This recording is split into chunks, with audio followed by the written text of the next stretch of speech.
So I saw this one TikTok of this one person. I think she was like 25, and she was like waiting for all the single patriotic moms to take Kyle's virginity. I'm like, too late.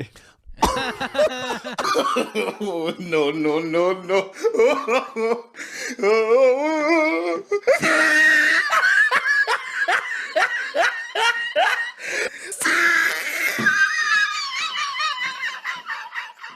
I've always led a very public life. I've made a career of talking about other people's personal lives. And so I don't expect anything in return for me. I know that I'll be roasted and humiliated and mocked, and I absolutely deserve all of that.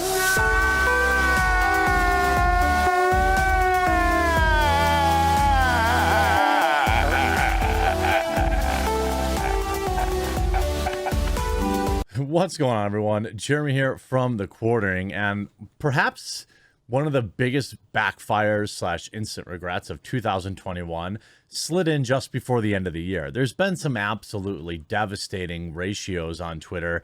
There's been some absolutely nuclear bad takes, but none more instantly punished than this moronic tweet from a guy named KFC at Barstool. Those are his initials. I don't know or care who he is. I respect Dave Portnoy, but, Barstool Sports isn't exactly something that is, set to my demographic, I would say. So yesterday, KFCBarstool, who has 456,000 followers, tweeted out this: "Find a bigger loser than this kid. It's impossible." And it's a TikTok video of Kyle talking to Elijah Schaefer on his show, just talking like a normal kid would.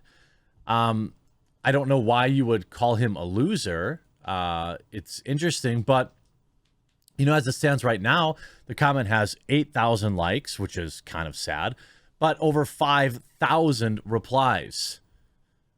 Like, I don't know if he thought that this was going to be a great take for him, but what's even better is the second you click on the tweet, it is absolutely, here's Lauren Chen coming in, 15,000 likes, absolutely savaging him with a headline: "I've ruined my marriage, my family, and my life. Barstool Sports host admits to cheating on pregnant wife after she called him out on social media." So I would argue that perhaps there is a bigger loser than that guy who is just defending himself. In fact, it is KFC from Barstool Sports. And if you look at this, is absolutely just devastating replies. Cheating on your wife or laughing about somebody dying, it's a tough call. This didn't go the way you thought it would, did it, Chief? Sarah Gonzalez in there. You got I forget his name. Phil That Remains. He won 3 gunfights and his court case. Also, you're in no position to call anyone a loser. Delete your tweet. Wait, did he ruin his marriage by cheating on his pregnant wife or something? Oh, wait.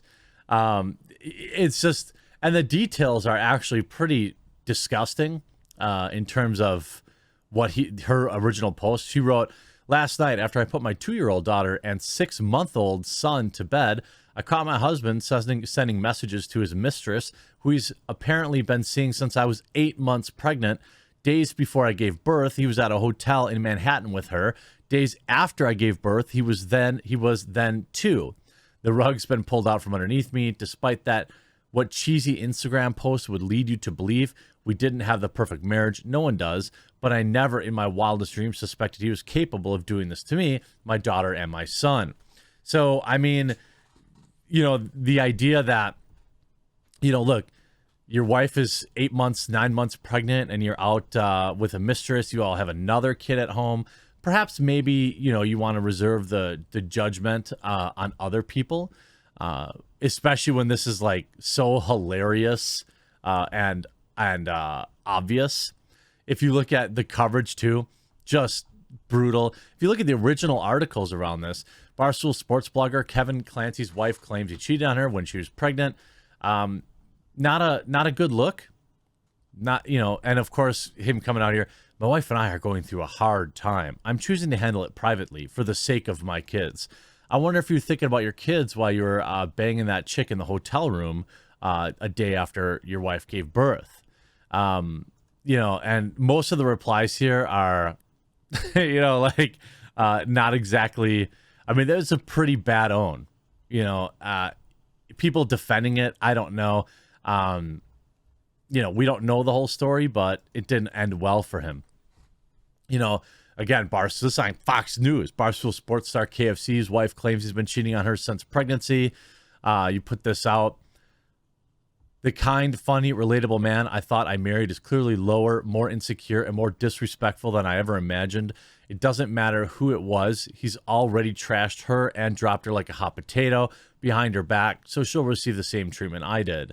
I never asked for my life and family to be public, but since I know this is going to come out anyway, I wanted to set the truth straight before public humiliation begins to accompany the private one I'm now dealing with. I don't know exactly where things go from here, but I do know my kids and I are going to pick up the pieces and move on stronger and better. People may have a field day with this. Please remember my 2 sweet kids. They are all that matter to me, and protecting them is my number one priority. I mean, I'd say maybe don't throw stones. Is that maybe what would apply here? And then you also have this other tweet that got, and by the way, every tweet he puts out now is just getting horrendously ratioed. But he writes, where is this? Something about like, no matter how you feel about everything that happened, hearing Kyle talk about Bob's and vaginas is totally cringe. Yeah, he goes, I don't care what your politics are, what your stance is on self-protection and what happened in Kenosha. If you see clips of Kyle saying, I like Bob's and vagine, and your reaction isn't, well, that was weird and uncomfortable, you're a weirdo. Yeah, I don't know if KFC remembers what it's like to be an 18-year-old kid, but yeah, that's pretty much all 18-year-old boys talk about. And oh, by the way, KFC, oopsie doopsie poopsie, looks like you tweeted out the exact same thing. Give me the Bobs or give me death back on February 1st, 2015. It's like he's a walking L. I just don't even understand why he thought that this would, I mean, why would you even, it's like the trial's over, you know, everything's been handled, and this guy's out here just taking L's. I don't know exactly what inspired him to want to get ruthlessly dunked on, but even if you see like an hour ago, he tweeted about a new episode of whatever, KFC radio. Let's see what the replies look like. Bro, this you? Will the pain and suffering ever end? Find a big, you know, it's just, everyone's just posting this. Like every single tweet he puts out, he's getting ruthlessly ratioed. Sydney Watson getting in on there. 34,000 likes. I mean, it's just like, it seems like everybody who is trying to dunk on Kyle ends up being like a complete piece of garbage. There's really no other way. I mean, there's not a single person. You cheat on any pregnant wives recently? Oh, here's this one. I don't know if this is actually real. I saw this circling around. It seems unlikely. Pats fans dealing well with this week's loss. Retreat some dude, you're a dumb N-word, shut your mouth. I don't know. Oh, here's another defiant L's. The great Barstool Bobs versus Butt debate is live. Vote here. As he's been added here, the KFC guy's been added. So yeah, I don't think, I think this tweet might be real. I need to see an archive of it, but that's a hard R. Hard R. That's not a good look either. KFC. Your wife was like a smoke show too, man. Jeez, you know. Anyway, people posting his wife's Instagram post. I don't know if they worked it out or not. I don't care. But maybe before like running out there and calling everyone a loser, you probably should consider some of. You know, Lauren here, do you not like these things? Not a good look, KFC. One of the best instant kind of backfires of the year. And this still, where you see like TikTok removing pro Kyle videos posted by libertarian groups. You know, this man is still being persecuted and censored, and people, you know, there's still people out there that believe he crossed state lines, or that, you know, he was in illegal possession of his defend yourself stick. None of that is true. His media tour seems to be winding up, and I understand that. I think now he's got to focus on getting those lawsuits going and setting himself and his family up for the rest of their lives financially, because it seems like probably a good thing to focus on. And I wish him all the best. And I'm filled with joy every time some idiot like Mark Ruffalo or Pedro Pascal open their mouth on Twitter, and there's like so many people coming to his defense.